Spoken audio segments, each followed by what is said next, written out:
2. Hi, I'm Malachi Muncie, and I'm nervous too, so everybody else read stuff, I'm supposed to read stuff. This is a poem that I wrote. Before I get to this, I'm going to say a little bit why I got into writing poetry again. Last time I actually wrote poetry was when I was in Iraq, and I hadn't done it for a long time. But I'm an intern at Under the Hood, which is where a lot of this the organizing at Fort Hood is going on at, and we've been doing not just outreach on post, but outreach with the civilian community around that area, because that area is affected by the trauma that's affected by that the troops are affected by, and it sort of seeps out into Killeen through the family members who are affected by the soldiers who are affected by that, and it goes like that out into the whole nation, out into the whole state, out into the whole nation, out into the whole world. This violence, just that's how it goes. And so I wrote this. This is the first poem I wrote for a poetry night, because there's a poetry group, one of the few things that I actually really enjoy about Killeen. That and Under the Hood. So, yeah.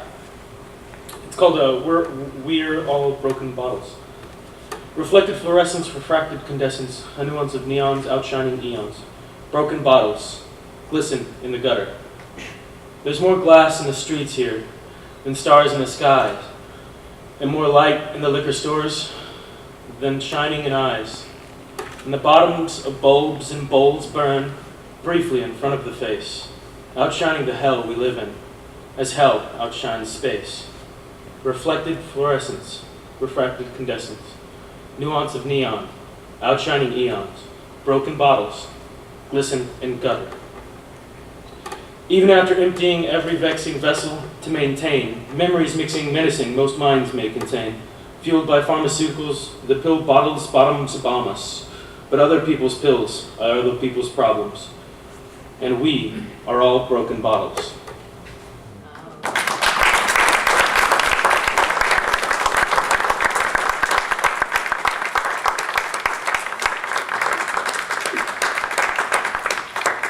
So, I was actually supposed to be in the Army and not the National Guard, but the National Guard recruiter was real sly, and he was standing outside the ASVAB testing center, and he said, "You don't want to do that. You want to do it part-time." I bought it. I was 17, and my dad was in Korea, which is why I saw the military as an option, because he'd been in for 24 years. My mother had just had a short break from reality, and I didn't have anywhere to live. 3 months after I graduated from basic and AIT, I was in Iraq. I got married at the MOB site, which was a week before I deployed. And my daughter was born 10 months into my deployment. No.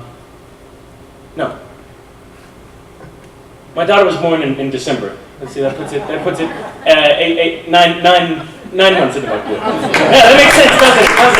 Jeez, I don't know why I didn't figure that out sooner. Yeah, 9 months into my deployment. 2 months, about 3 or 4 months before I came home.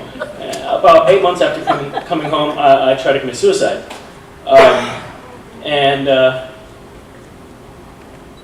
After coming home from my first deployment, I'd gotten into a whole bunch of stuff, and I really don't want to get into that right now. But I felt like I had left myself there. I didn't know who I was, and whoever I had been was still there. And so after trying to kill myself, I decided I would volunteer to go back to Iraq. And that's what I did. And they took me, and I went back to Iraq. And that's why, I mean, it worked out in my particular case, because I'm still here, obviously. And I got away from a lot of the stuff that I'd been doing between those deployments.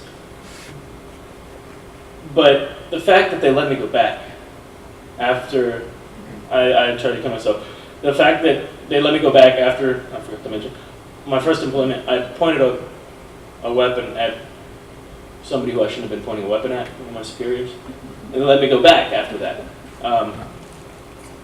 They said as long as I was taking my medication, I was deployable. You know what I mean? And my medication made me drowsy. And they said it was okay for me to be on guard with this medication. And none of these things, I didn't really question these things because I just wanted to go back. I just really wanted to get back because that's where I was. I was there. And so I went back, and it wasn't until I came home from that deployment that I really started to question, like, wait a minute, these people don't have my interest in mind. Like, they don't care about me at all. So that's why I'm working with Operation Recovery, because somebody needs to care for the troops, and somebody needs to let them know that somebody cares for them, and somebody needs to let them know that they're actually listening.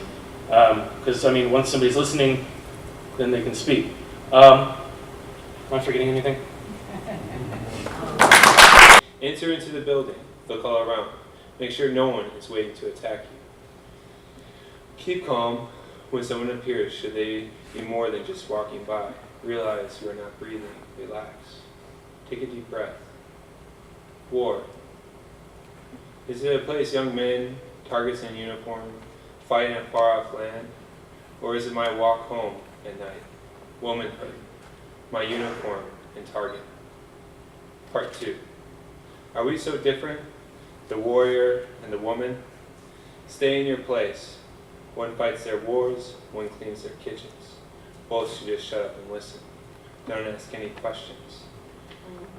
Fight the good fight. Same war on different fronts.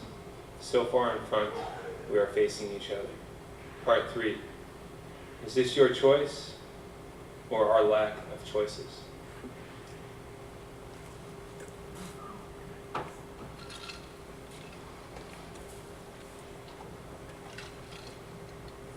Can you read this real loud? You gotta yell so everyone can hear. Yeah. Stop the deployment of traumatized troops.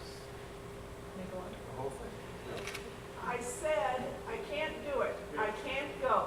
I looked at my mom and I told her, I can't go. And she said, seriously? I just felt my heart was pounding and I felt like I was just frozen. I think I kind of stuttered when I said, I can't do it. It was hard to get the words out. Specialist Suzanne Swift in 2006 on her decision to go AWOL before her redeployment to Iraq, where she had been sexually assaulted by 3 men in her command. She was apprehended and imprisoned briefly in January 2007. She remained on active duty until 2009 and has been active in anti-war and anti-rape protests. 1/3 of women in the military are sexually assaulted. The military has diagnosed this as military sexual trauma. According to the VA, more than 48,000 female veterans screened positive for military sexual trauma in 2008. You are not alone.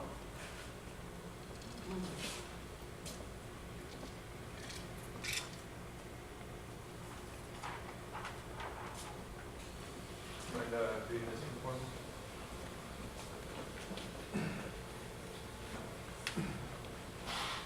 Fighting for the right to heal, Eugene Cherry. Here's a young man, a combat veteran who has clearly sacrificed a great deal for his country. It appalls me that they are treating him like a criminal when he needs mental help.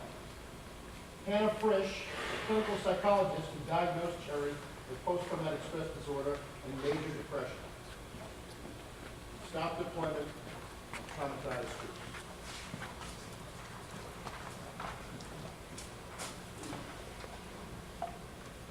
And just a little note about Eugene Cherry. He's a friend in Chicago. And he was a combat medic.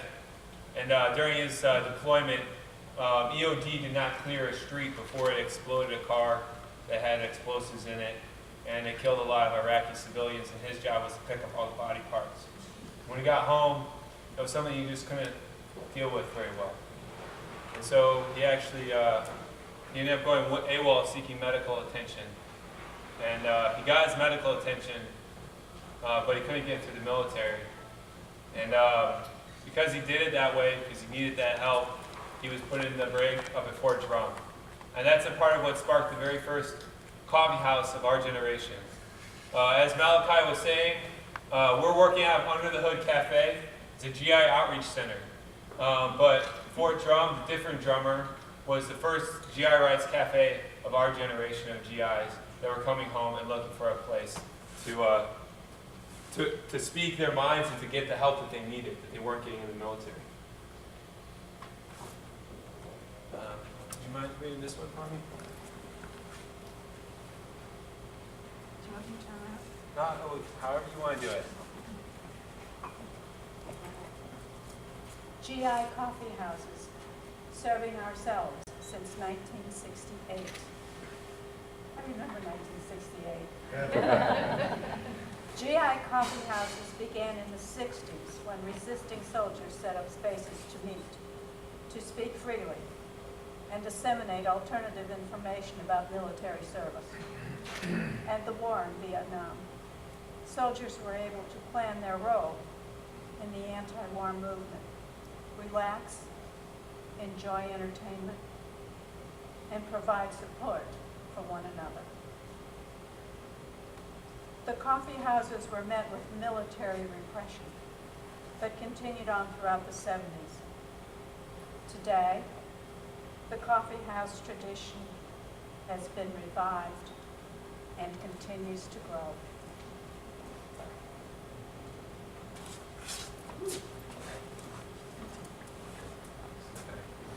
You ready to read this one for me, sir?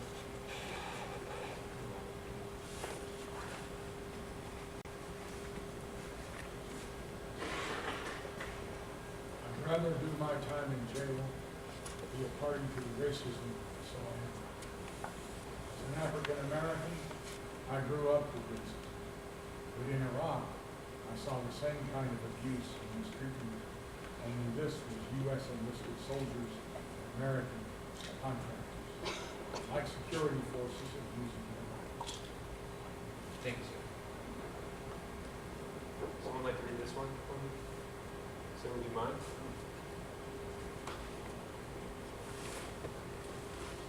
PTSD, post-traumatic stress disorder. How is this a disorder? What part of being, emotionally and spiritually, affected by gross violence is disorder? How about going to war and coming home with a clear conscience? Disorder? I think that would be far more appropriate. Matt Howard, Iraq Veterans Against the War, Operation Recovery. Thank you very much, sir. Would you mind reading this last one for me?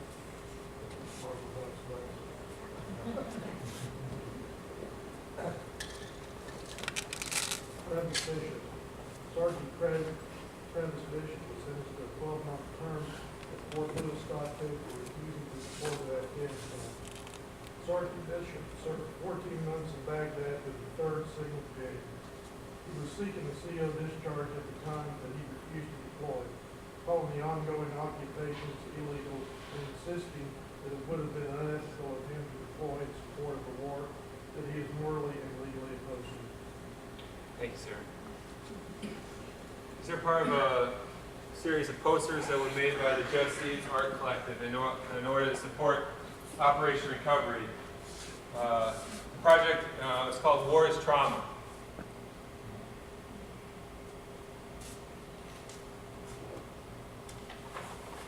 Our hope is that we don't send them back with trauma.